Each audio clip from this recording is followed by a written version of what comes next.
Le film qui va suivre présente les résultats d'une étude scientifique consacrée aux pratiques de consommation du riz à La Réunion. Médecins, nutritionnistes, industriels et chercheurs en sciences humaines et sociales se sont mobilisés afin de mettre en évidence les pratiques des consommateurs et les qualités nutritionnelles du riz. À partir de ces résultats, un travail pluridisciplinaire est mené pour proposer aux Réunionnais une assiette équilibrée dans le respect de la tradition. Nous sommes aujourd'hui chez Madame Moirot à Saint-Joseph, qui reçoit ses enfants et petits-enfants à déjeuner. Nous la retrouvons dans sa cuisine.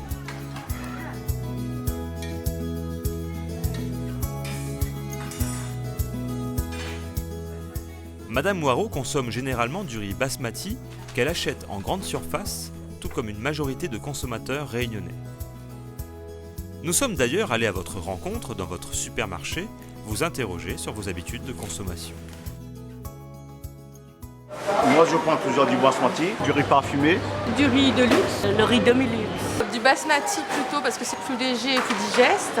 Du riz blanc parfumé. Soit je prends en 5 kilos. En 5-10 kilos. Quand on a des promotions, maintenant on profite. Tous les mois, 25 kilos. 10 kilos. Des sacs de 5 kilos de riz. 10 kilos par mois. 20 kilos. Mais j'achète pas trop de riz, moi je mange chez elle. Les résultats de la recherche soulignent qu'en règle générale, les Réunionnais achètent le riz en fonction de critères précis. Néanmoins, il arrive qu'ils varient leur achat en fonction du prix, du goût, de la qualité. Exemple, le riz basmati est choisi pour sa légèreté, son odeur, sa saveur, son aspect.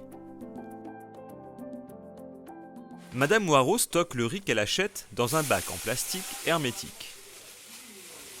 Marivette Balcou-Debuche, professeure des universités en sciences de l'éducation, nous commente les résultats de l'étude qu'elle pilote depuis 2012. Le riz est souvent conservé dans des grands fûts, ce qui permet d'éviter toute trace de contamination. J'ai un seau alimentaire avec le couvercle, c'est hermétique.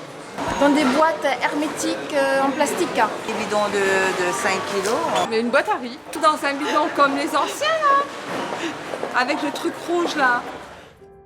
Selon l'étude, le stockage du riz fait l'objet d'une attention particulière. Le riz est gardé dans son emballage d'origine ou transvasé dans un contenant plus adapté. En fonction du contenant, le lieu de stockage change. Le contenant de stockage peut être un bac en plastique, une boîte à riz réutilisée, un tonneau à couvercle, une vieille marmite électrique, une jarre classique. Le lieu de stockage peut être un garde-manger, un buffet, un cagibi, un cellier, un placard ou un coin de la cuisine.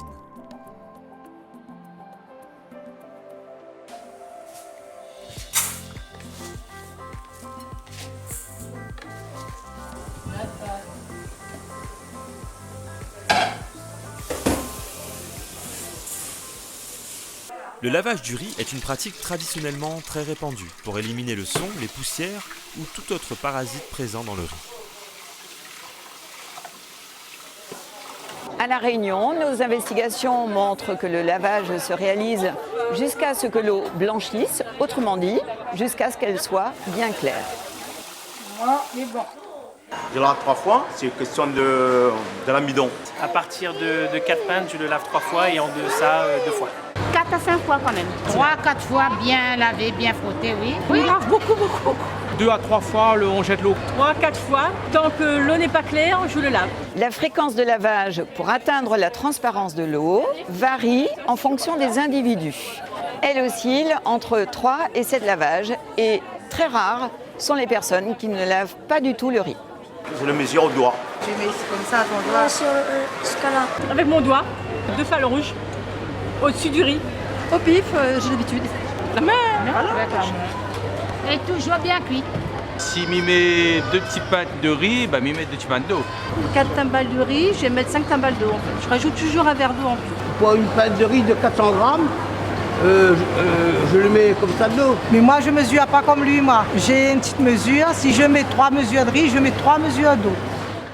Les résultats de la recherche soulignent que les Réunionnais lavent tous leur riz. Les seules variations sont le nombre de lavages, la mesure du riz et le mode de cuisson. En majorité, le riz est lavé à l'eau avec les mains. La cuisson se fait souvent le matin à l'extérieur de la maison ou dans la cuisine. On note parfois que le riz est lavé au moins 3 fois jusqu'à ce que l'eau soit claire, ou qu'il est lavé à l'eau chaude. La mesure du riz se fait le plus souvent au doigt, mais aussi avec la timbale à riz, la tasse à café, la mesurette issue de la marmite à riz. En fonction des lieux, la cuisson se fait dans la marmite à riz, un autocuiseur ou une marmite en fonte. Maintenant que le riz est mis à cuire, avec quoi va-t-on l'accompagner? Je fais des légumes, un poisson, un curry de porc. Ben, saucisse, massalé, Du curry, des grillades, des légumes. Riz, grain, curry, chop suey. Hier, on a fait un riz cantonais. Curry poulet feu de bois, civet la pâte cochon, civet canard. Lapin. Oui, C'est excellent le lapin ce week-end. C'est question de l'habitude créole, le riz, curry, grain, salade. Certains consommateurs pensent à leur santé tout en préservant la tradition. C'est toujours moins de sauce. On essaie de rester traditionnel, mais on évolue aussi pour notre santé surtout. Selon l'étude, le riz est souvent accompagné de grains, de légumes, d'une viande ou d'un poisson. Le métissage culturel réunionnais a fait évoluer les modes de consommation du riz associés à d'autres aliments. En majorité, le riz est cuit nature, sans ajout. Mais en fonction des métissages culinaires, le riz est préparé de différentes façons, comme le riz pilaf, le riz en brocal, le riz brouillé ou encore le riz cantonais. L'étude scientifique met en lumière des pratiques alimentaires en pleine mutation.